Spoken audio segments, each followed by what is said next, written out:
Hello, this is Dr. Grande. Today's question asks if I can analyze the mental health and personality factors that may be at work in the life and death of Bruce Lee. Just a reminder, I'm not diagnosing anybody in this video, only speculating about what could be happening in a situation like this. If you enjoyed this video, please like it, subscribe to my channel, and consider supporting me on Patreon. I'll put the link to Patreon in the description for this video. So here I'll be looking at the background of Bruce Lee, then I'll move to the mental health and personality factors. Bruce Lee was born Lee Jun Fan on November 27, 1940 in San Francisco, California. His parents were from Hong Kong, and that's where he was raised. His father was a Cantonese opera star, which gave Bruce Lee access to the movie industry. Lee was in his first film when he was just 3 months old. He would appear in 20 movies by the time he was 18. When Lee was young, he got into some trouble. He joined a street gang and engaged in street fighting. So his father introduced him to martial arts, probably to teach him discipline, not to make him a more effective fighter. Lee studied a few different types of martial arts, including a form of kung fu. He took an interest in boxing. He also had an interest in dancing. In 1958, he won the Hong Kong Cha-Cha Championship. Lee struggled academically, and his behavior wasn't always welcome in school. In 1959, the police were called after Lee became involved in yet another street fight. After this, his father decided to send him to the United States, where Lee would finish high school before attending the University of Washington in Seattle as a drama major. He also studied philosophy. This is where he would meet Linda Emery. They would marry in 1964. They would have 2 children, Brandon in 1965 and Shannon in 1969. Around the same time, Lee started teaching martial arts. He eventually dropped out of college. Lee opened his own martial arts school and moved to California, where he would open 2 more schools. In 1966 and 1967, Lee was in the television series The Green Hornet, playing the hero's sidekick, Kato. He also made guest appearances on several TV shows and was featured in the 1969 movie Marlowe, which starred James Garner. Also in 1969, he injured his back from overtraining and lifting heavy weights. Lee took some time off to recover. During that time, he developed an idea that would serve as the basis for the television series Kung Fu. Lee wanted to be the lead in that series, but the studio chose David Carradine, concerned that an Asian actor would not be popular with the public. Interestingly, this count has been disputed. There's some other reasons the studio may not have selected Lee. One was because they felt he was too extroverted and aggressive, and the lead character in Kung Fu needed to be calm, relaxed, and measured. Another reason was their concern that Lee's accent would make him difficult to understand. Lee moved from Los Angeles to Hong Kong in 1971 and signed a contract for 2 movies, The Big Boss and The Fist of Fury, released in 1971 and 1972 respectively. In the United States, the movies were released with different titles. The films broke records in Hong Kong, but received negative reviews in the US. Lee, along with a partner named Raymond Chow, started a production company. He starred in a 3rd movie titled Way of the Dragon. Lee started working on his 4th film, Game of Death, but production stopped after he was offered an opportunity to star in another film, Enter the Dragon. On May 10, 1973, during post-production of Enter the Dragon, Lee was rushed to the hospital after collapsing while producing voice recordings in an editing room. The air conditioning was turned off so it would not interfere with the recordings. He was diagnosed with a cerebral edema. On July 26, 1973, not long before the scheduled release of Enter the Dragon, Lee was in Hong Kong with his mistress, Betty Ting Pei. He complained of a headache and took a painkiller containing aspirin and a tranquilizer named mepromobate. Then he went to lie down at 7:30 p.m. Betty was unable to wake him 2 hours later, so she called Chow, who came to the apartment. Chow realized that Lee was dead, but he called an ambulance and Lee was taken to the hospital, where he was declared dead on arrival. He was 32 years old. His death was ruled death by misadventure. He had cannabis in his system, but it was the tranquilizer that was blamed for his death. There are other theories about his death, though. Some believe that his misuse of cortisone starting in 1970 was the problem. Others believe that he had a fatal epileptic seizure.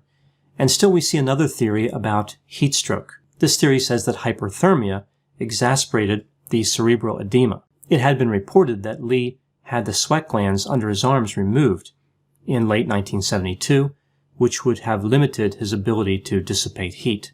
It's hard to know what killed him, but I think hyperthermia is a reasonable theory. Both March 10 and July 26 were reported as extremely hot days. After Lee's death, Enter the Dragon was released. The film, which cost under $1 million to produce, earned over $350 million worldwide. Now moving to the mental health and personality factors. I'm not aware that Lee was ever diagnosed with any type of mental illness. Let's take a look at his potential personality profile. I conceptualized personality using the 5-factor model. I remember the 5 factors through the acronym OCEAN: openness to experience, conscientiousness, extroversion, agreeableness, and neuroticism. So with openness to experience, his level was high. He was interested in philosophy. He was intellectually curious. He appreciated art, was creative and adventurous. His level of conscientiousness was probably a little bit below average. He was a bit impulsive, took a lot of chances. At the same time, however, he did have a high level of self-discipline. His level of extroversion was above average. He was assertive, sensation-seeking, energetic, friendly, and outgoing. Lee also had a number of extramarital affairs, and that behavior has been tied to extroversion. His level of agreeableness was a little bit below average. He may have had some difficulty trusting others. He valued competition over cooperation, and he was not always straightforward. Some described him as devious and arrogant.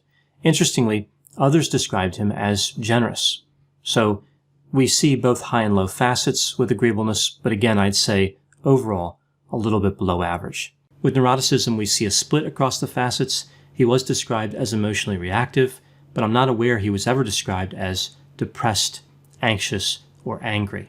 Lee was a highly motivated individual who fought racism both in the United States and in Hong Kong. He was determined to create a bridge between the two cultures and promote martial arts in film.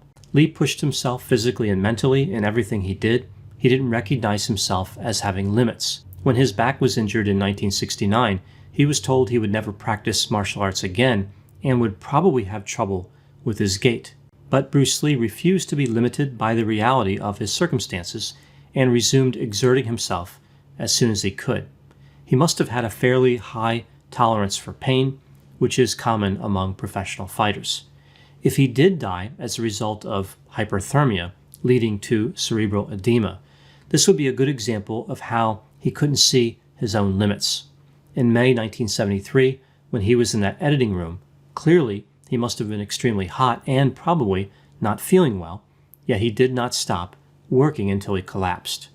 The day he died, it was also hot outside, and he exerted himself somewhat on that day. One would think that he would have been reluctant to be so active in hot weather after what happened to him 2 months earlier. The same fearless dominance that Lee exhibited in fighting, he expressed in life. He viewed himself as invincible. In a way, that was really a part of his brand, and it contributed to his demise. Lee strikes me as the type of person who would get in a car and push the accelerator to the floor and drive that way the whole time, taking everything to the maximum. In addition to gaining fame in film and in martial arts, Lee is also popular because of his philosophy. I think the same frenetic pace we see in his life is evident in his philosophy. His philosophical ideas essentially say that one should be flexible and formless. He said, be like water. He didn't believe that people ever matured. Rather, they were always developing, always growing. He said that one has to know their own strengths. What works for one person may not work for another. He also believed that cannabis raised his level of consciousness. In reality, his philosophy really wasn't new. I don't think he made significant contributions in this area, like he did in the film industry or with martial arts. Lee certainly had an interest in philosophy and enjoyed talking about it. I think his philosophical ideas made sense to him, but not all of them were easy to apply in a variety of circumstances in the real world. I think they really represent his attempts to figure things out. He was always trying to develop a better understanding of his world. I think in that way, his philosophy indicates how he was intellectually curious. I think Lee's life exemplifies how principles that work in one field or area of study don't always apply to others. What works in martial arts doesn't necessarily inform every aspect of someone's life. At the same time, it does take a lot of hard work to be successful as an actor and a martial artist. Lee did both. He showed the value of determination and self-discipline. Another lesson that can be learned from Bruce Lee is that it is important to lift one's foot off of the accelerator at some point. We can't always go as fast as possible throughout our lives. There is a value in a measured response or a measured action. Bruce Lee emphasized complete determination, but perhaps a better idea is to incorporate determination as part of a balanced life. Those are my thoughts on Bruce Lee. Please put any opinions and thoughts in the comment section. They always generate an interesting dialogue. As always, I hope you found my analysis of this topic to be interesting. Thanks for watching.